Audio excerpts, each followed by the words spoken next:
this experiment of measuring the speed of this chuck with the help of a stroboscope, the first thing is we are setting the stroboscope to a high frequency, the highest frequency at which the stroboscope can operate. And then by setting this flashing rate of the stroboscope equivalent to that of this RPM of the chuck, we will obtain a stationary image, and hence we can observe that the flashing rate of the stroboscope is equal to the RPM of the chuck. Now let's perform the experiment. What I am doing is I am gradually decreasing the flashing rate of the stroboscope.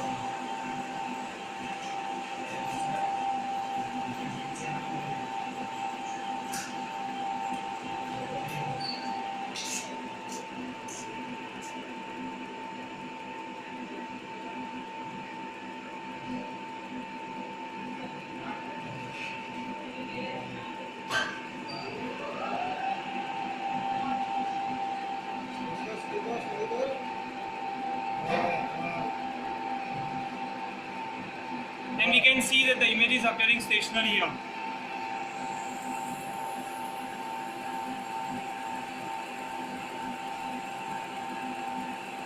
See, the image is appearing stationary here, and so we can predict that the RPM of this particular chuck is found to be equivalent to 469.9, that is about 470 RPM.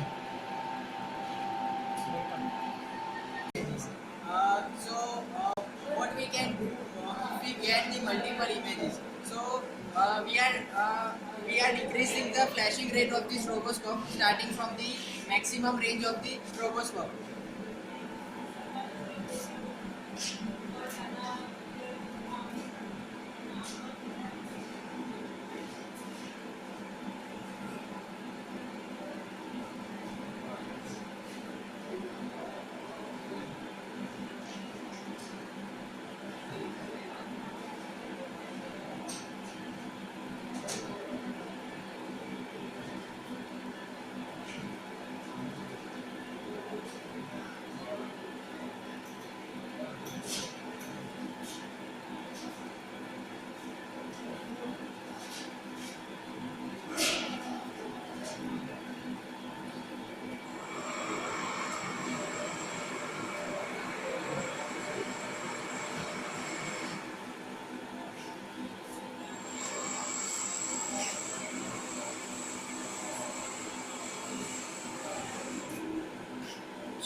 Here we can see that we are getting the two images apart from the 180 degree.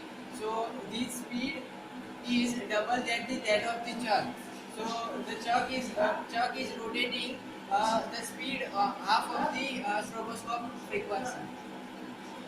Now we will look at the slip phenomena that is taking place in this particular experiment. Here it is observed that the image is not found to be stationary, but it is moving slightly. It is performing the revolutions. It is slightly deviating from its stationary position. So in order to determine this particular slip, now how many types of slip are there? There is one positive slip and negative slip. As you can see that this particular image is moving in the direction of the rotation of the chuck. So we observe that this is said to be positive slip. And in this case of positive slip, the flashing rate frequency is found to be less than the frequency of the rotation of the chuck. So now in order to determine the true speed or the true RPM, what we need to do is we need to add this particular figure to the observed RPM in the case of stroboscope. So let us calculate the slip. Now what we are going to do is we are going to calculate how much of revolution, how much of time is needed for one revolution of that particular image.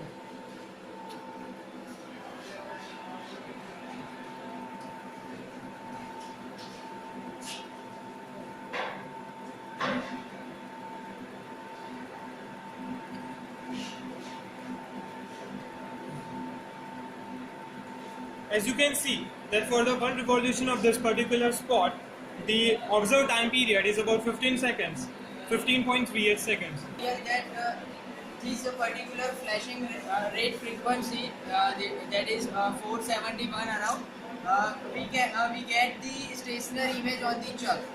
Now if we reduce the frequency of the flashing light. Let's see what will happen.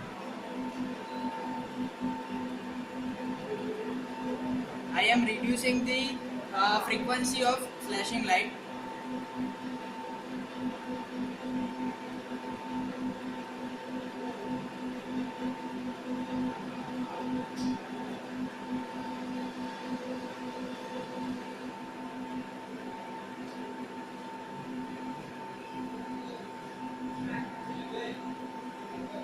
Now as you can see that at 236 or 235 around the flashing rate of the stroboscope, we also get the another stationary image. Now how to find out the true rotation of the chuck?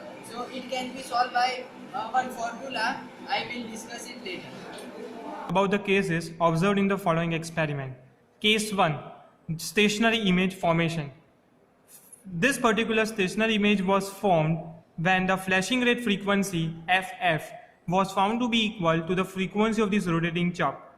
And using this experiment, we observed that the frequency obtained when both of these two frequencies were equal is observed to be 470 rpm approximately, which is the true rpm at which your stationary image is obtained. Now moving forward to case 2, whenever the two images are obtained which are about 180 degree apart. Now this particular phenomenon is observed in the case when the flashing rate frequency FF is found to be an integral multiple of the frequency of the rotating chuck, where m is equal to 1, 2, 3. So it was observed in the case number 2 that when the flashing rate frequency was found to be double to that of the 470 rpm, it was observed that two images was observed which were about 180 degree apart. So this is a particular phenomenon observed in the case of speed measurement using stroboscope. Now moving forward to case number 3, that is the slip phenomenon. It is observed that for a certain value of the frequency, the image does not remain stationary and it slightly moves. Now this movement can either be in the direction of the rotation of the chuck, which is termed as positive slip, or this movement may be in the opposite direction to the rotation of the chuck, which is termed as negative slip.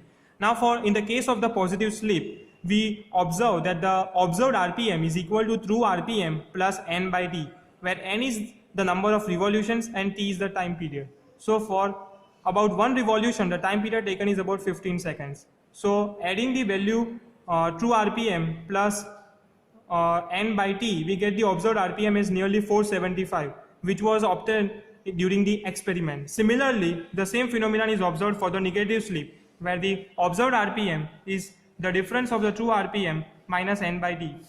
Now moving forward to case number 4, that is the single image observed at different rpm.